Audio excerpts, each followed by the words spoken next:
Guys, welcome back to my channel. तो आज हम पुराना टॉपिक कंटिन्यू करेंगे जो कि है फिजिकल एंड केमिकल चेंजेस। उसका है ये part 2। So let's get started. तो अब हम करेंगे फिजिकल चेंज। ओके, तो पिछली वीडियो में मैंने ये बताया था कि जो हमने यहाँ पे सारे जितने भी चेंजेस पढ़े हैं वो सारे चेंजेस को हम फिजिकल और केमिकल में डिवाइड करते हैं। ओके, तो ये वही है। तो अभी हम पढ़ेंगे physical change. So let's get started. The physical change is a temporary change in which no new substance is formed and the chemical composition of the original substance do not change, even though some of its physical properties like color, state, etc. may change. देखो, basically जो physical change है वो एक ऐसा temporary change होता है जिसमें कोई नया सब्सटेंस नहीं बनता और उसकी जो केमिकल कंपोजिशन होती है वो भी नहीं चेंज होती, वो हमेशा सेम रहती है। पर जो फिज़िकल प्रॉपर्टीज़ होती है जैसे कलर, स्टेट और ऐसी कुछ चीज़ें, ये तो हो जाती हैं चेंज। जैसे मैं अभी आपको एक एग्जांपल देती हूँ। जैसे ये अभी वैक्स है, ये वैक्स का एक पीस है। अगर मैं इसे मेल्ट करूँगी तो ये फिर से अपनी ओरिजिनल फॉर्म में आ जाएगा, मतलब इसकी सिर्फ शेप ही चेंज होगी। और अगर मैं इसमें कोई और कलर वगैरह ऐड करूँगी तो कलर चेंज हो जाएगा और इसकी जो स्टेट है वो भी चेंज हो जाएगी, लेकिन इसकी केमिकल प्रॉपर्टीज़ नहीं चेंज होगी। तो इसे हम फिज़िकल चेंज बोलेंगे। तो जैसे अभी यहाँ पे एक और एग्जांपल दे रखी है, आइस। जो आइस है, अगर हम इसे गर्म कर देंगे तो ये वाटर बन जाएगी, और जो वाटर है हम इसे कूल कर देंगे तो ये आइस बन जाएगी। ओके, यहाँ पे लिखा है there is no change in chemical composition, properties of ice and water are the same. Okay, तो मतलब यहाँ पे कोई चेंज नहीं आया, ये वाटर ही है और ये आइस ही है। जो आइस है उसको हमने गर्म किया तो ये वाटर बन गई, वाटर को हमने कूल किया तो ये आइस बन गई। यहाँ पे सिर्फ इसकी स्टेट और सिर्फ इसकी शेप वगैरह चेंज हुई है और इसकी हार्डनेस चेंज हुई है। इसमें कोई इसकी केमिकल कंपोजिशन बिल्कुल नहीं चेंज हुई। ओके, इसमें लिखा हुआ है no new substance is formed, only the state of the substance changes. ये देखिए, यहाँ पे एक और चीज़ दे रखी है। जो वाटर है, अगर हम उसे गर्म करेंगे तो वो स्टीम बन जाएगी, और अगर स्टीम को हम कूल करेंगे तो वो वाटर बन जाएगी। यहाँ पे भी हमने सेम चीज़ लिखी हुई है। और इसमें कुछ और भी एग्जांपल्स हैं, जैसे डिज़ोल्विंग टेबल सॉल्ट इन वाटर। अगर हम किसी टेबल सॉल्ट को हम वाटर के अंदर डिज़ोल्व करते हैं, उसके बाद हम उस वाटर को हीट कर देते हैं, जो उसमें सॉल्ट बच जाएगा वो हम नीचे आ जाएगा और जो वाटर है वो स्टीम बन के उड़ जाएगा। ओके, नेक्स्ट है melting, freezing, boiling, condensation etcetera. Melting मतलब पानी मेल्ट होता है तो वो वाटर बन गया, ठीक है। वो वाटर फ्रीज होता है तो वो आइस बन गया। अगर उसी वाटर को हम बॉईल करेंगे तो वो बॉइलिंग वाला प्रोसेस हो गया। ओके, नेक्स्ट है characteristics of a physical change. आप कैसे पता लगा सकते हैं कि ये जो चेंज हुआ है ये फिजिकल चेंज है या केमिकल। ओके, तो है नो न्यू सब्सटेंसेस फॉर्म। ये तो मैंने आपको वैक्स की एग्जांपल देके समझाया ही था। Next is the change is temporary and reversible. अगर मैंने ये वैक्स की आपको एग्जांपल दी थी, ये बहुत अच्छे एग्जांपल है इन दोनों के लिए। ओके, और original substance retain its property, ये भी मैंने आपको समझाया था।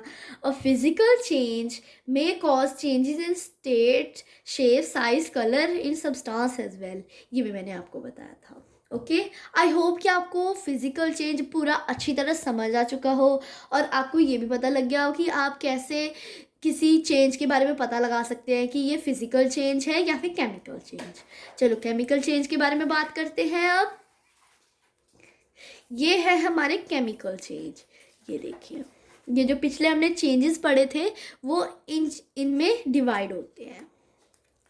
चलो, It is a permanent change in which new substance is formed, whose chemical composition and chemical and physical properties are completely different from those of the original substance.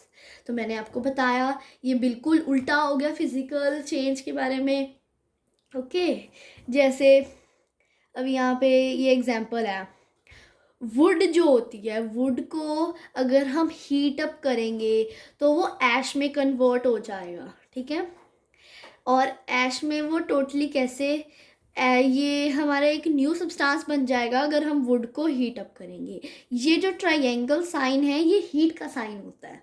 Okay, तो ये woods को अगर हम हीट करेंगे तो ये वाला सारा एक नया चीज़ बनेगी. जैसे ऐश तो बनी जाएगी, वो तो आपको पता है. ऐश बनेगी, CO2 प्रोड्यूस होगी, H2O प्रोड्यूस होगी. ओके, और साथ में स्मोक भी प्रोड्यूस होगा. ऐश और स्मोक तो आपको पता ही है, ये भी आपको पता होगा, लेकिन ये आपके लिए न्यू चीज़ है. ओके, अगला है रॉ वेजिटेबल. रॉ वेजिटेबल को हम कुक करते हैं तो वो कुक्ड वेजिटेबल बन जाती है. जैसे रॉ वेजिटेबल है उसमें कितने सारे न्यूट्रिएंट्स होते हैं. ठीक है, फिर जब हम उसे कुक करते हैं, उसमें मसाला वगैरह डाल के हम उसे कुक करते हैं तो वो कुक्ड वेजिटेबल बन जाती है. ओके, जो कि रॉ वेजिटेबल से बिल्कुल ही ज़्यादा अच्छी लगती है हमें देखा जाए तो अब आपको मैं बता दूं कि ये जो हमने फर्स्ट एग्जांपल पढ़ी है, क्या हम इन सब को मिला के दोबारा वुड बना सकते हैं? नहीं बना सकते. कूल होने पे वुड बना सकते हैं? नहीं बना सकते. जो रॉ वेजिटेबल है और कुक्ड वेजिटेबल है, जो कुक्ड वेजिटेबल है उसमें से अगर हम सारा मसाला वगैरह निकाल देंगे, तरी निकाल देंगे तो कल्ली कल्ली सब्जी रह जाएगी. वो तो कुक्ड होगी ना, उसको हम दोबारा रॉ वेजिटेबल तो नहीं ना बना सकते. तो ये एक केमिकल चेंज होता है. ठीक है, यहाँ पे लिखा है these chemical change are permanent, ये आपको पता है. जैसे मिल्क और कर्ड, जैसे मिल्क को अगर हम कर्ड बना देते हैं तो वो कर्ड दोबारा मिल्क तो नहीं बन सकता, ये तो आपको पता है. ओके, नेक्स्ट है डाइजेशन. मान लो आपने कोई चीज़ खा ली, वो अंदर जाके डाइजेस्ट हो रही है, क्या आप उसे दोबारा पा सकते हैं वैसा ही सेम? नहीं पा सकते ना. रेस्पिरेशन, फूड के साथ हमने ऑक्सीजन ली, ऑक्सीजन फिर कार्बन डाइऑक्साइड हमने बाहर निकाली, कार्बन डाइऑक्साइड हमने छोड़ दी, फिर साथ में H2O भी निकलेगा और एनर्जी भी प्रोड्यूस होगी. Okay, burning of coal, leave, garbages etcetera, ये तो आपको पता ही है. बॉइलिंग ऑफ एग, क्या हम रॉ एग को बॉईल करके जो बॉइल्ड एग होता है उसको हम रॉ एग दोबारा बना सकते हैं? नहीं ना. तो हीटिंग ऑफ शुगर, माना कि हमने शुगर को हम जब हीट कर देते हैं, पहले तो वो वाइट से कलर, ग्रे से कलर की होती है शुगर, और उसके बाद जब हम उसे हीट कर देते हैं तो वो दोबारा से हमें ब्राउन कलर की आ जाती है. हमें दोबारा से वाइट और वो ग्रे सी थोड़ी मिलती है कि वो छोटे छोटे दाने से मिल जाते हैं. ओके, सोप भी, अगर हम सोप बनाते हैं तो अगर हम उसे यूज़ करते हैं तो वो हमेशा छोटा होता जाता है ना, ना कि उसमें से जो चीज़ उसके साथ मिक्स हुई है जिससे वो बना है वो चीज़ थोड़े हमें बाहर दोबारा मिल जाती है. Okay, burning of candle is both physical and chemical change. जैसे यहाँ पे कभी कभी हो जाती है, यहाँ पे मिस्टेक हो जाती है. देखो, ये तो मैंने आपको वैक्स की एग्जांपल दी थी. अगर इसके अंदर विक लगी होगी तो विक को हम दोबारा ला सकते हैं क्या ठंडा करके? हम मानो कि हमारे पास जो वो विक है उसके ऐश बच गई है, जो वो ऐश होगी हम उससे दोबारा थोड़े बना सकते हैं विक. तो ये केमिकल चेंज हो गया, विक के लिए ये केमिकल चेंज हो गया, और जो साइड में ये सारी वैक्स लगी होती है ये फिजिकल चेंज है. इसलिए burning of a candle is both physical and chemical change. जैसे यहाँ पे मैंने समझाया हुआ है, ये देखिए, burning of candle is both physical and chemical change. When wax melts due to heat of the flame, it resolidifies on cooling and give back solid wax. This shows physical change जो मैंने आपको अभी बताया.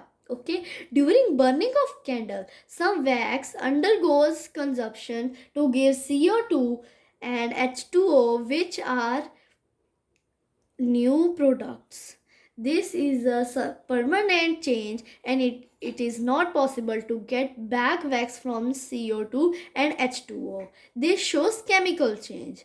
जैसे मैंने आपको Wick की भी एग्जांपल दी थी कि जो विक जब बर्न हो जाती है उसे हम दोबारा तो नहीं बना सकते, और जो वैक्स होती है वो मेल्ट हो जाती है, उससे कई वैक्स इधर उधर गिर जाती है, कहीं चली जाती है. हाँ, अगर हमने न्यू कैंडल ली है उसमें से विक निकाल के अगर हम मेल्ट करेंगे तो वो हमें पूरी की पूरी वैक्स मिलेगी. अदरवाइज जो हमने वैसे बर्न की हुई कैंडल जो होगी उसे अगर मेल्ट करेंगे तो उसमें से हमें प्रॉपर टोटल नहीं मिलेगी जो हमने यूज़ करने से पहले उसे किया. क्योंकि जो आधी कई बार तो ऐसे नॉर्मली हो जाता है ना कि इधर उधर वैक्स गिर जाती है, ओके, कुछ हो जाता है, थोड़ी सी उठा के फेंक देते हैं, ऐसी बहुत चीज़ें होती है. Okay, so characteristics of chemical change. It is a permanent and irreversible. New substances with new properties are formed. Composition and properties of original substance changes. तो आपको मैंने अभी बताया था कि जैसे फिजिकल चेंज में होता है कि जो केमिकल कंपोजिशन है वो नहीं चेंज होती, लेकिन कलर, स्टेट और हार्डनेस ऐसी चीज़ें चेंज हो जाती हैं. और इसमें है कि बिल्कुल कुछ भी चेंज नहीं होता, मतलब शेप तो वही रहती है, शेप वगैरह तो वही चीज़ें रहती है, बस उसकी जो कॉम्पोजिशन है वो बदल जाती है. वही बदलेगी तो सब कुछ ही बदल गया, राइट. तो ये बिल्कुल ही रिवर्सिबल होते हैं और new substances with new properties are formed. ये तो मैंने आपको बता ही दिया. Okay, so thank you for watching. I hope कि आपको ये समझ आ चुका हो. ये मैंने बहुत ही इंटरेस्टिंग सी एग्जांपल्स के साथ बताया, 3D चीज़ों के साथ बताया. तो आई होप कि आपको समझ तो आ ही गया होगा, राइट. अगर आपको कोई डाउट है तो आप मुझे नीचे कमेंट्स में लिख दिएगा और मैं उसे पक्का सॉल्व करवाऊँगी. Okay, thank you.